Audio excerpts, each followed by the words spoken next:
సిద్దిపేట జిల్లా చిన్నకోడూరు మండల కేంద్రంలోని అల్లీపూర్ సొసైటీ ముందు రైతులు యూరియా కోసం ఉదయం 5 గంటల నుండి క్యూలో నిలబడి నిరీక్షణ చేస్తున్న అధికారులు వచ్చి యూరియా ఇవ్వకపోవడం ఏమిటని రైతులు వాపోతున్నారు. దాదాపుగా 3 గంటల నుండి క్యూలో ఉన్నామని ఇప్పటి వరకు ఒక్క అధికారి కూడా రాలేదని నిలబడి కాళ్లు గుంజుతున్నాయని, మరోపక్క వర్షం పడుతుందని అయినా కూడా యూరియా దొరుకుతుందో లేదోననే భయంతో నిల్చోక తప్పడం లేదని ఆవేదన వ్యక్తం చేస్తున్నారు. ప్రజల కోసం నిరంతరం ఆరుగాలం కష్టించి పంటలు పండిస్తుంటే ప్రభుత్వం రైతులకు యూరియా అందించడం లేదని, లేటుగా వచ్చిన యూరియా కోసం క్యూలో నిలబడితే రైతులను ఉద్దేశించి వ్యవసాయ మంత్రి నిరంజన్ రెడ్డి సినిమా చూసే వాళ్లతో పోల్చి అవమానకరంగా మాట్లాడటం బాధగా ఉందని వాపోయారు.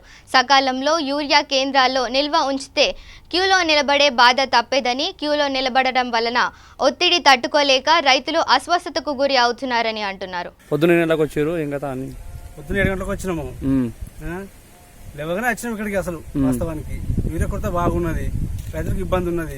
ఈ లైన్ కట్టి తీసుకోవడము ప్రస్తుతంగా దొరికిన ఇవాళ, కానీ మళ్ళీ రేపు వచ్చేది లక్ష కూడా తెలియదు. ఒక వ్యక్తికి 2 బస్తాలు ఇస్తున్నారు. చాలా ఇబ్బంది ఉన్నది దీంతో. మీకు మొత్తం ఎన్ని అవసరం వస్తే ఎంత? బస్తాలు చాలా అవసరం ఉన్నాయి, కానీ 2 బస్తాలు దొరికినాయి ఇవాళ. సరిపోతలేవు. రోజు ఒక మనిషి ఇక్కడికి రావడం జరుగుతుంది. అట్లా ఇంకా 4 ఎకరాలకు అవసరం ఉంటే 1 ఎకరానికి ఇస్తుర్రు. లైన్ కడితే ఒక వ్యక్తికి 2 బస్తాలు ఇస్తుర్రు.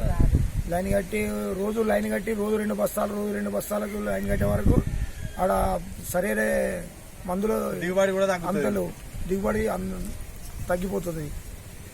యూరియా కొరత ప్రభుత్వం ఏం పట్టించుకుంటలేదు. ఎట్లనే చేసి ప్రభుత్వం పట్టించుకొని మాకు యూరియా అందేటట్టు చేయాలి.